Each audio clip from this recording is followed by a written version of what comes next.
first, concept or song? Because I know it's an original song performed by you. Was the song written before the concept of the film, or was the song written for the concept of the film? The song. How did that work? It was the song. Yeah. Gotcha. And how did you come up with the concept of putting this to a film? I know you were talking about this last year. I think you were inspired here at the film festival. I think. No, actually, it was Adam had written a song along with a bunch of new songs, put them on a CD for me, and asked me to listen to them. I was actually driving here to Sedona for, I think, a meeting or something. Put the CD in, and this song came on, and I literally hit replay for the 2-hour drive all the way from Phoenix to Sedona. And by the time I got here, I had this vision completely played out in my head.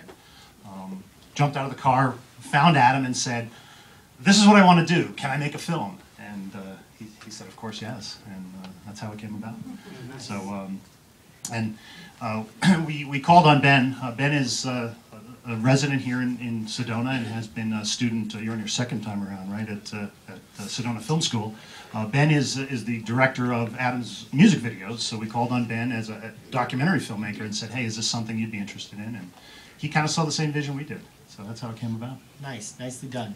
Questions from the audience? If you don't mind, shout them out, because I'm going to hand the microphone so they don't have to share this too much. Anyone have any questions for this wonderful group of filmmakers? It's just beautiful. Beautiful. Joe, shout out your question. Adam, who did the backup? Like the music. Yeah.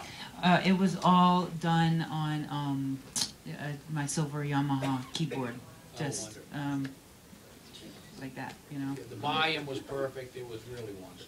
Yeah. Thank you. So first of all, if you're not familiar with his music, this gentleman is a Sedona treasure, so please check out all of his albums. He's a genius. And there's your We're concerned about chemtrails. We look at the sky, and we look at it sometimes with some dread and some fear. And so thank you for making, a statement not only about the bad things the sky brings, but a ray of hope and sunshine at the end too. So thank you for, both aspects. Well, thanks, Carolyn. Actually, you actually came upon exactly why, for me, what this was about. The title of the song is the title of the movie is the hook lyric to the song, and the sky will never be the same again. And it's really a metaphor for life. But for us, all of us have had experiences that have happened in the sky, and the sky is never the same for us again. And I like to tell the story. For me, I live in Phoenix, drive downtown all the time, and as I drive down towards Sky Harbor Airport, I see the planes coming in to land. Well, they fly behind the buildings on the downtown skyline, and I am immediately brought back to that image of 9/11. And now I know the plane's not going to crash, but that's where my mind is at the time. And so for me, that was, the sky will never be the same again for me because of that incident. And so the whole idea for us was to pull together a film that talked about those types of things for generations. In doing so, I don't know whether you realize it, we chronicled over 100 years of flight in those 6 minutes. And you actually got to watch the movie twice. Because due to the genius of Ben, he rolled the whole thing back again.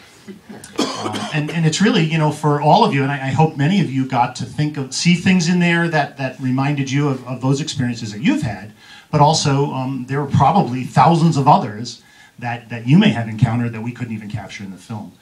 And of course, that begs the question, those that had the dream to fly when man decided to get up off the ground, and of course they were only flying, a couple of feet at a time, did they ever think, or was there even the opportunity for them to think that flight could have this negative side, that could be something that is so very tragic? So we see the beauty, but we also see the other side of it, the unexpected consequence. How did you go about getting the archival footage, and was there a lot that you wanted to use that didn't end up in the film? Well, let me prep that, and then I want you to answer. I don't know if you realize that this is a 100% recycled movie. There is no new film footage at all in this entire film. So that's an interesting angle from a filmmaker standpoint, and I think Ben did an incredible job of seeking out all of that footage. Thank you, Ben. Basically, what I did was I did research on some of the free archive websites, and some of the actual older footage isn't even copyrighted. You can go to actual national databases and actually get the information. There was footage I wish I could have used that was a little bit more expensive, but I think we found the best footage to fit the story of the film. I think to attribute to the environmentalism in the story of the film, I always thought of it in my head as like the story of Icarus in our flight. You know, where we reached so high to, you know, get off the ground and almost touch the sun, but as we did that, you know, our wings had melted off. So I was trying to find those that's what I kept thinking every time I kept looking for the images and editing this film and creating the story, so. Nice. Ben, when did you start school here? Like, when did you start? Well, actually, I graduated from the Zaki Gordon Institute for Filmmaking for documentary last year, and I'm in the narrative program this year. I'll be graduating in May this year, so. Ben has another film in the festival as well. Dead West, right? No, it's a virus called Fear at 6 o'clock at Sorry. the Harkins Theater, but. Which is also a great film, so don't miss it. It's wonderful. Any other questions, comments? Right at the back. I just wanted to make a comment. Great film, you guys. Ben, it was a stroke of genius to rewind. Thank you. Really well. Yeah, I agree with that, and I just wanted to say it was so cool for me to see the first draft of the film because, of course, music is very visual to me, and when I saw the film, the images were so much of what I see in my mind, so it was kind of a trip to actually see it, you know, in the physical. And when Jim came to me with his initial excitement to do this, I got it immediately, you know, and he and I are so connected and in tune with each other. I knew it was going to be something really incredible, but I didn't know it was going to be that cool. Yeah. You know, for me, having been involved in this festival for so many years, never did I ever imagine that I would be sitting up here in front of you all, and I'm very honored, so thank you for having me, and thank you for having our film, Patrick. But I believe we probably had an atypical filmmaking experience, because I will tell you that I looked at 2 rough cuts. The first one was 95% there. And that's how good this guy is.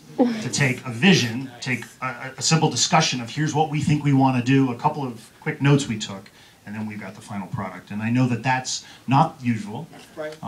but it worked for us. So, and if we ever go out into this venture again, we hope we have it just as easy.